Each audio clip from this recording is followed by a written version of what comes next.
The year is 1977. It's a Sunday morning.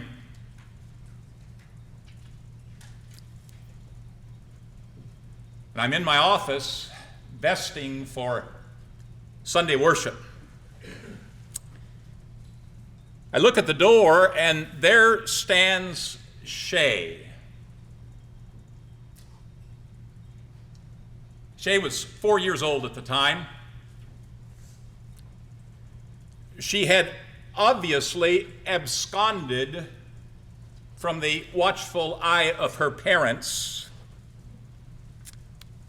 and she came looking for me. And when she found me, she put her hand on her hip and she pointed and she said, "I know you're not God."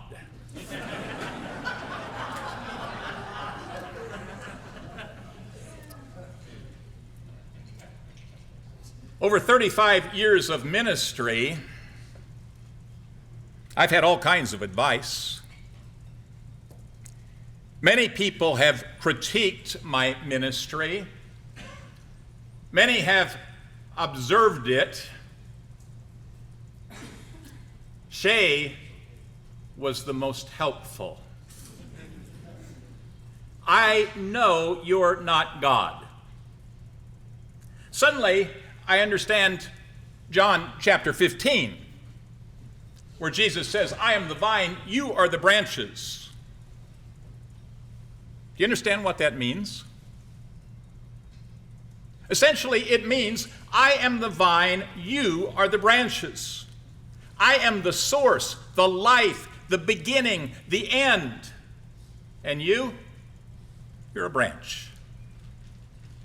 It is good to be a branch. In 1979, I applied for a job at the Greater Kansas City Mental Health Foundation. And I had a job interview unlike any I had ever had in my life. I walked into the room and there were 12 people sitting around a table. They set me at the head. And they said to me, "We've read your resume, but we would like to know who you are as a person." And so I started talking. I talked for 5 minutes on who I was as a person. And then someone in the corner interrupted, and they said, "But who are you as a person?" I talked for another 5 minutes. Somebody else interrupted, and they said, "But who are you as a person?" It was an hour and 1/2 interview. One question: who are you as a person? To this day, I don't know what they were looking for. But I do know at the end of that hour and a half, they offered me the job, working with criminal drug abusers. The first 2 weeks on the job, they handed me 2 books. They were about that thick each. I almost quit. They said, "Read both of them." The title, The Criminal Personality. Then after 2 weeks, they sent me to detox. Not because I needed to be there, but because that's where our clients came from. You see, our clients were on probation or parole, either from a state or federal penitentiary or from one of the local Kansas City jails. We sent them to detox. We asked them to do one thing while they were in detox, and that was write a 10-page paper. Can you guess what the title was? Who are you as a person? Extreme criminals have a great deal of difficulty answering that question. But they'll do anything to get out of detox. Because detox is really boring. And extreme criminals cannot tolerate boredom. In 1960, Samuel Yockelson began doing some research on the criminal personality. He printed in 1976 the first volume after a 16-year study of the criminal personality. And he said this: criminals have quite distinct and erroneous thinking patterns, which differentiate them from non-criminals. They are essentially in control of their lives, and their criminality is the result of choices made at an early age. It's not the environment. It's not a person's response to the environment.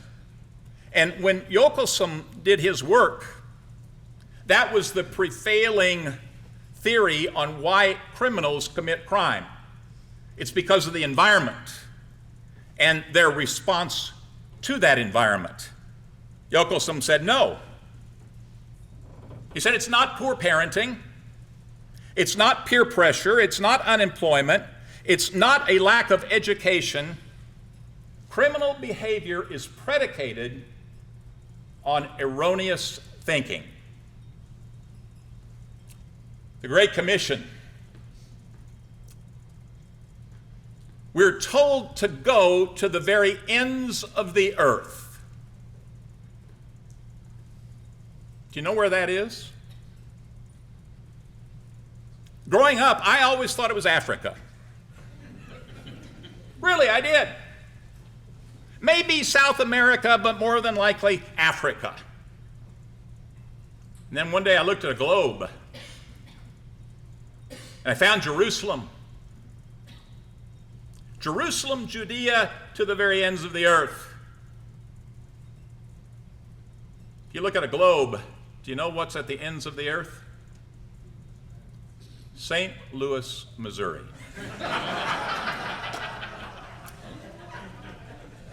I have to congratulate each one of you. Jesus said, go to the ends of the earth. You are here. Prison ministry, jail ministry, is a mission. Now, if you're going to go to Africa, it's important that you spend some time studying language. It's also important that you study culture. When you go to prison, it's important that you know something about the language. It's important that you know something about the culture, and that's what we're going to talk about right now. For as a man thinks within himself, so he is. That's the problem. And the antidote? Do not be conformed to this world, but be transformed by the renewing of your mind, so that you may prove what the will of God is, that which is good and acceptable and perfect. Now, I have to tell you, as I present today, I'm going to be presenting material on this side of the continuum. You start out on the one side with Jesus. There were no cognitive errors with Jesus. He was perfect. He's the only person that had no thinking errors. On the other end is the extreme criminal. Thinking errors permeate his or her life. And then in between is everyone else. When you cross that center line, you're into illegal activity. You are now prosecutable. Now, as I say that, I want you to know I'm going to be generalizing from the extreme criminal back. And yet I realize that there is only one generalization that is true all of the time. Do you know what that is? You can't make generalizations. We're dealing with people. And when you work with individuals, the generalizations are not always helpful. But when you're talking about groups of people, they're very helpful. Yokelson talked about automatic errors of thinking, and we're going to look at 11 of those today. It says on your flyer, we're going to look at 10. I added one. Initially, and this is the very first thinking error, is that criminals tend to be closed channels. And remember, I'm talking about the extreme now. A closed channel is closed in three areas. First, by way of disclosure, what they're willing to tell you. Secondly, in terms of receptivity, what they're willing to hear from you. And thirdly, by way of self-criticism, how honestly they're willing to look at their own lives. Marilyn is a 27-year-old Caucasian female. She's attractive. She's been sexually active since she was 14. At 16, she started using drugs and became a meth addict. By 18 and maybe 17, she was working as a prostitute. She told her therapist that she thinks that at some point in time she may have killed a man, but didn't give her therapist any more information than that.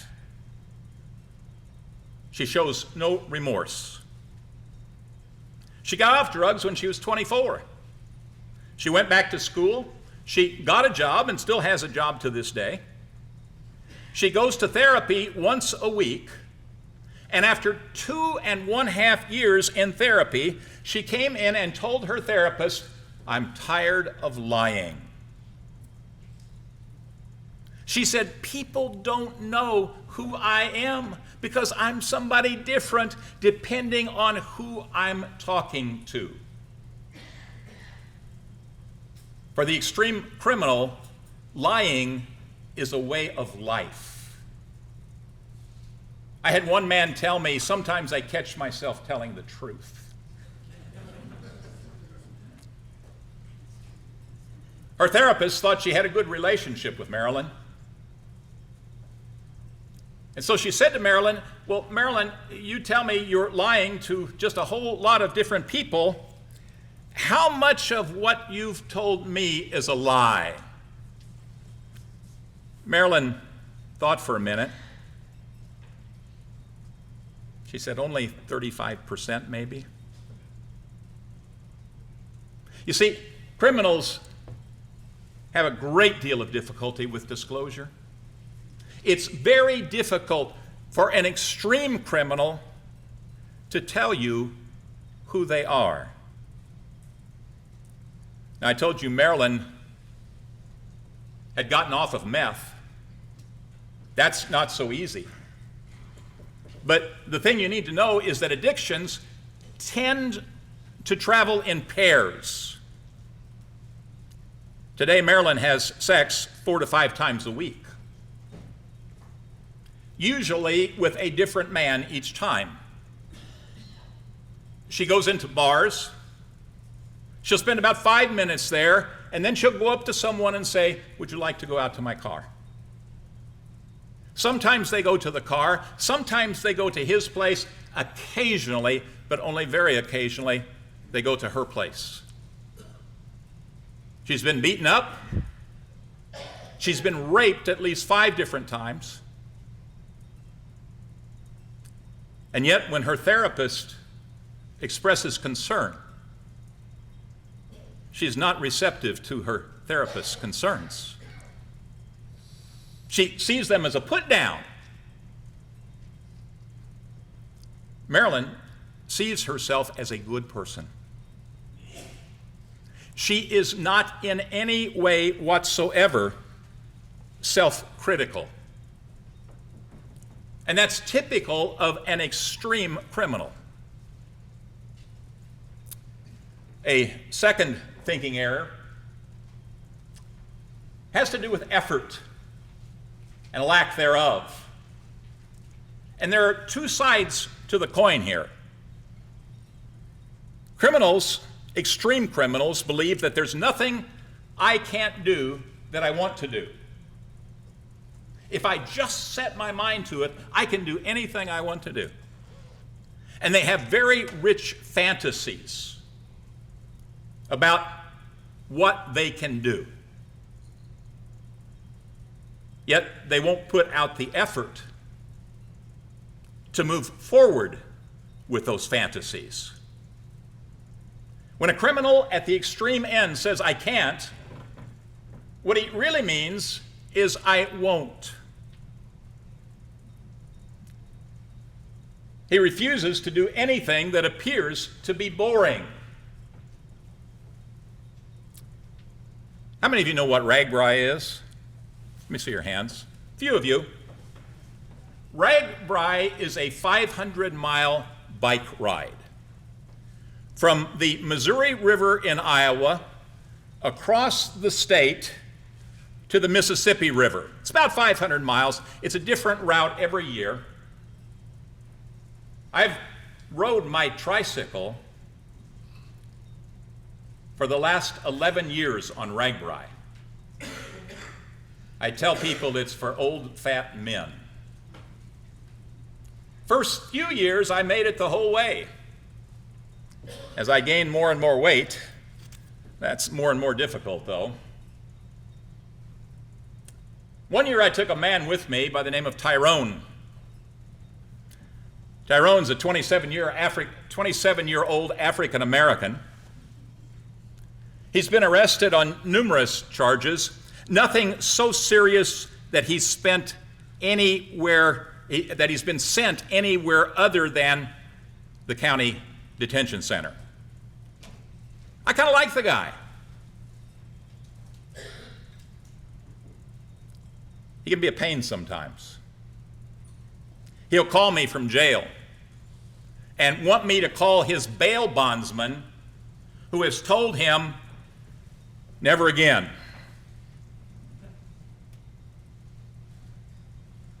At times, Tyrone had been an outstanding athlete.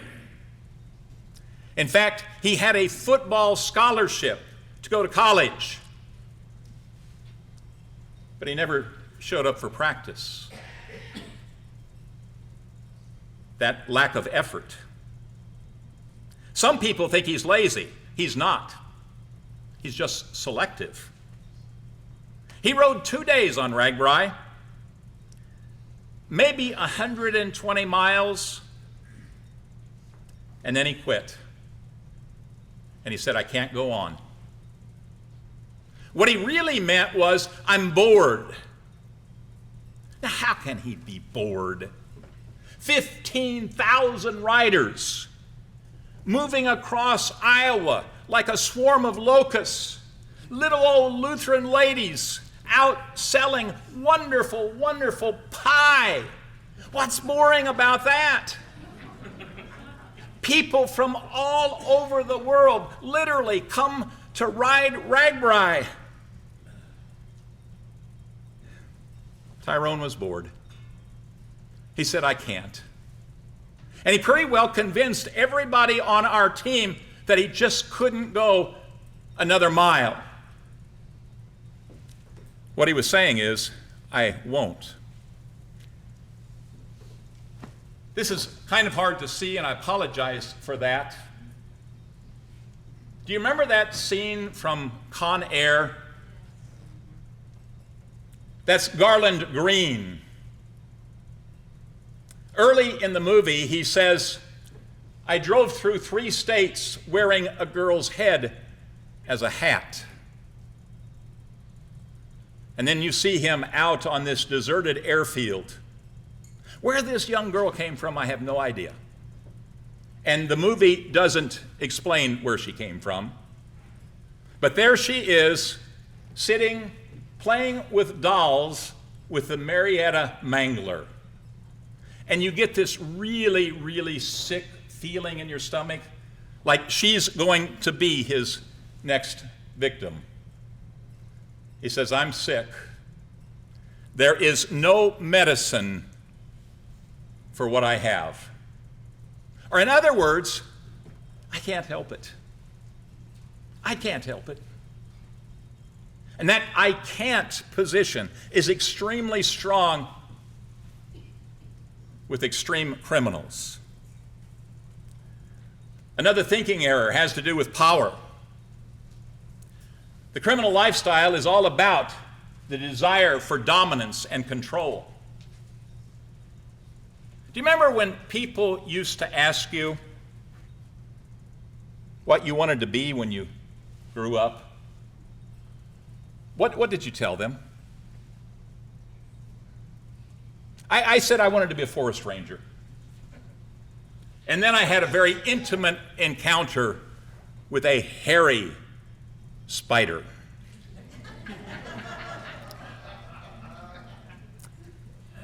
I thought maybe the ministry was another good alternative. I remember my very first interview with a real live criminal. He was a black Muslim. Now, I don't think he was a very good black Muslim. He was probably a black Muslim because he wanted to survive. He was kind of scrawny, not physically imposing. And whenever I'd say something nice or complimentary about him, he would suddenly become deaf. He'd say, "What'd you say, Eric?" I repeat it. He'd say, "What?" He just wanted to hear it over and over and over again. I finally got to the point in the interview where I asked him, what did you want to be as a kid when you grow up? He said, "Oh, I wanted to be a pastor." Not just any pastor, not a Southern Baptist, oh no. He wanted to be a Lutheran or an Episcopalian, a Roman Catholic except for that celibacy thing. Any denomination where the pastor wore robes, a stole, a cassock, better yet, because it represented what? Power. And that is very, very typical of extreme criminals. In fact, many of them, as children, wanted to be pastors. Most of us don't make it through seminary. He's the one that said, "Sometimes I catch myself telling the truth." Another thinking error has to do with a victim stance.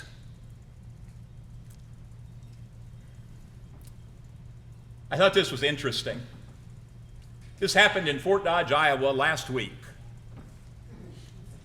21-year-old Webster County, Iowa inmate is suing the county because he was injured while trying to escape from jail. His attorney said the jail didn't do enough to protect him. He was on the roof of the jail. He and several other inmates, they were playing basketball. It's fenced in. Somebody left a door open. The jail admits that was a mistake.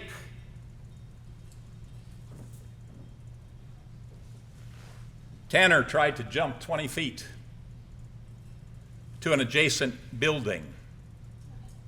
He says today he was trying to commit suicide, but he almost made it. In fact, the corrections officers at the jail say his hands are cut up like someone who had slid down the side of a building. Today, he's in the hospital, he's in traction, he broke legs, he broke an arm. They interviewed him on Channel 8 News.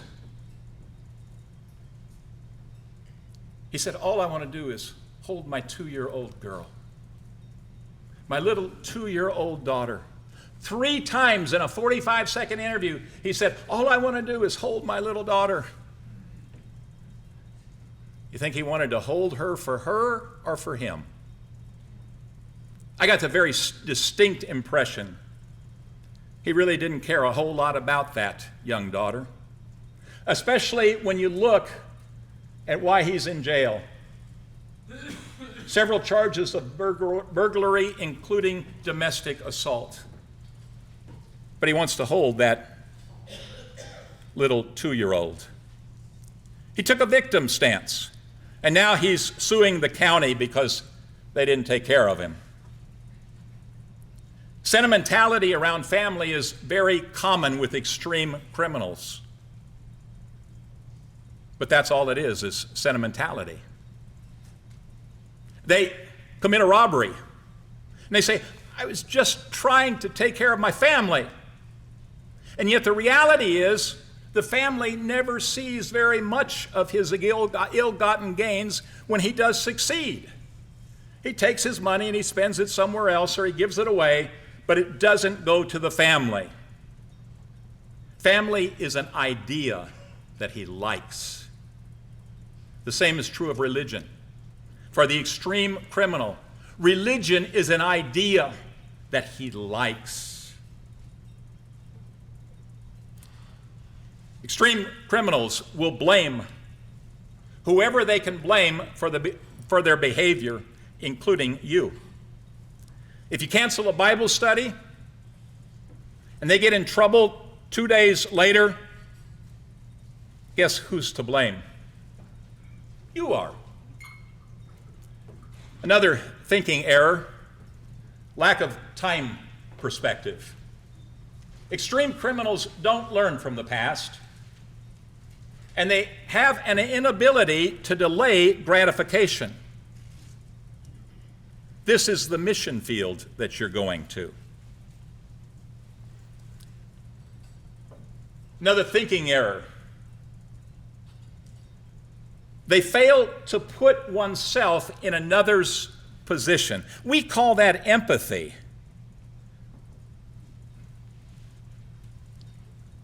An extreme criminal will often say, well, I didn't hurt anyone. And he truly believes this.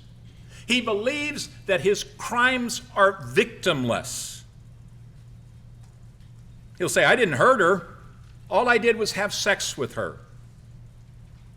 That's a quote. He doesn't believe that he's hurt the people that he's stolen from.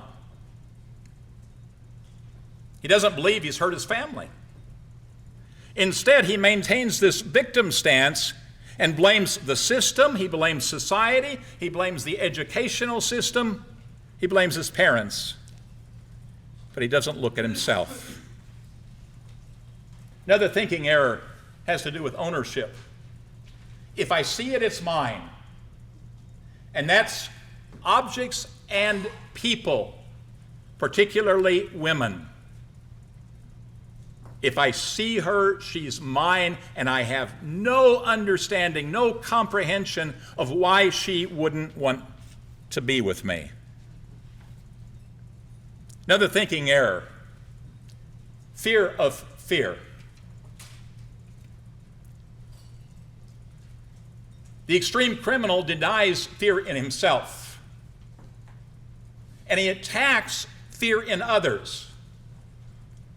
His greatest fear is to be reduced to nothing. You call it a zero state. He's reduced to nothing when somebody puts him down. Another thinking error leads to a lack of interest in responsible performance. He seeks an immediate payoff, and that's extremely important. If there's not an immediate payoff, I don't want to participate. That's why they don't go to seminary. 4 years is a long time for there being no payoff. Another thinking error. This is actually two, but they fit together. Pretentiousness and super optimism. Extreme criminals believe that they're different than other people. They believe they're superior to other people. They don't object to rules. Criminals don't mind rules, but they're for somebody else, not them. They see themselves as good people. They build themselves up at the expense of others, and they expect others to do things for them that they won't do for themselves, especially when they're incarcerated. And as a ministry provider, you have to be very careful there. What am I willing to do and what am I not willing to do? This is that super optimism I talked about. Last Friday, an inmate was released from the San Bernardino County Jail. According to the Sheriff's Department, not only did he somehow steal an orange inmate suit, for some reason, he then changed back into it and tried to board a public bus while wearing it. The bus driver called the police. Cindy Bachman of the county says, none of this makes any sense.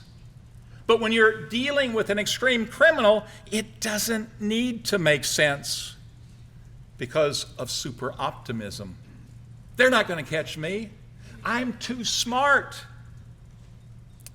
Look at this next picture. Tennessee robbers in disguise. They won't recognize us. Let's just put a little magic marker on our face. No one will know who we are. That's super optimism. Here's a great way to get arrested. Commit bank fraud, receive over $200,000 in credit, flee the country, brag about your new lifestyle on Facebook, and accept a friend request from a Department of Justice official. Now, we call that stupid, but it's not stupid. It's super optimism. They're not going to catch me. I'm too smart for them. Then one last thinking error. Poor decision making for responsible living. I remember one client I had said, if robbery were not a crime, I wouldn't do it. There's a real high from doing something illegal. And oftentimes, to combat boredom, a criminal will actually commit criminal acts. Now, in order to maintain those thinking errors, there are a number of tactics that criminals use. I'm not really going to talk about these, except to say they exist. Building themselves up by putting you down. Tactics, by the way, are things you see. You don't see thinking, but you see tactics. Telling you what he thinks you want to hear. An extreme criminal, the very first thing he will do is size you up. And he'll try to figure out, now, what does this person want to hear? And they will give you that. And yet any revelation that comes from them is very selective. They lie, they're vague, they attempt to confuse, they minimize their crime, they divert your attention, they assent at times they agree, at times they become religious, at other times they're quiet. There's selective attention and perception. Or there's total inattention. Tardiness. If you have a meeting with somebody and they come late, what are they saying about you? And then sometimes they will confess to you. Oh, and that feels so good. And an extreme criminal knows that. And then finally, misunderstanding. I thought I was supposed to be here at 6, not at 5:30. Evidently, I misunderstood. Etiology, how do you become an extreme criminal? I don't know. I have no clue. My bias is that there's something genetic or biological, but I don't know that as a fact, and nobody does. How do you develop thinking errors? I don't know. Most of us believe that alcoholics have a predisposition to becoming alcoholics. I believe that about crime and criminals, that they have a genetic predisposition. If I were God, this mission would be pretty hopeless.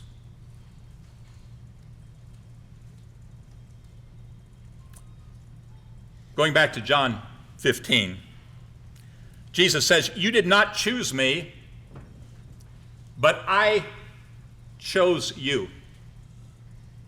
And not only did I choose you, but I appointed you." Appointed you for what? I don't know. Maybe jail ministry, maybe prison ministry. You're the only one that can answer that question. And appointed you that you should go and bear fruit. What's your job in prison? To go and bear fruit. Now, I am not a person that is tree literate. You take me out into the forest, I don't know an oak tree from a spaghetti tree. But it doesn't take very long when I see a bright red cylinder hanging from a tree for me to deduce that's an apple tree. Our job is to go and bear fruit. Let me give you a definition for fruit. Fruit is the outward expression of the inward nature. That apple tree is apple through and through. I know it when I see the fruit. What's on the inside? Jesus Christ is on the inside. And when I have an encounter with an extreme criminal, what they experience is not me, it's Jesus Christ. So you go into prison, you go into jail ministry, you have a good time, and you just be yourself. God did not call you to go in and do your impression of Ken Klaus. He called you to be you. That your fruit would remain, that whatever you ask of the Father in my name, he may give to you. Next is a short bibliography. I'll leave that up during the break if you're interested in any of that. The first 3 volumes, if you have an extra $300, have at it. You can get them through the library, by the way. Interlibrary loan, that's where I got mine. The librarian reminded me they're very difficult to get. Inside the Criminal Mind, Dr. Samanow wrote it in 1984. Before it's too late, why some kids get into trouble and what parents can do about it. Straight talk about criminals, and then 3 websites, criminalthinking.net. I like this site because they have a lot of free stuff. Truththought.com, it'll cost you money. And then Molyneux and Associates. Anybody from Fort Wayne? There's a social worker there by the name of Molyneux. And he does a lot with the criminal personality. I don't know much about him, but he's written some Bible studies. He's an interesting speaker. I've heard some clips. I've seen one Bible study, not so good. But I only saw part of it. One last thing. I know you're not God. Amen.